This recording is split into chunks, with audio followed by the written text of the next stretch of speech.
समाजाच्या खानापूर तालुका उपाध्यक्षपदी निवडलेले आहे. याच्यामध्ये निवड करण्याचा एकच उद्देश आहे की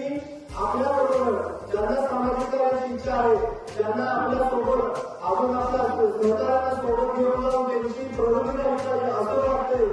त्यांना ते मार्गदर्शन करतील, त्यांच्या अडचणींना ते सॉल्व्ह करतील. यासाठी आपण ही कमिटी केली आहे आणि येणाऱ्या पुढील काळामध्ये आपण या अखिल भारतीय महिला संघातर्फे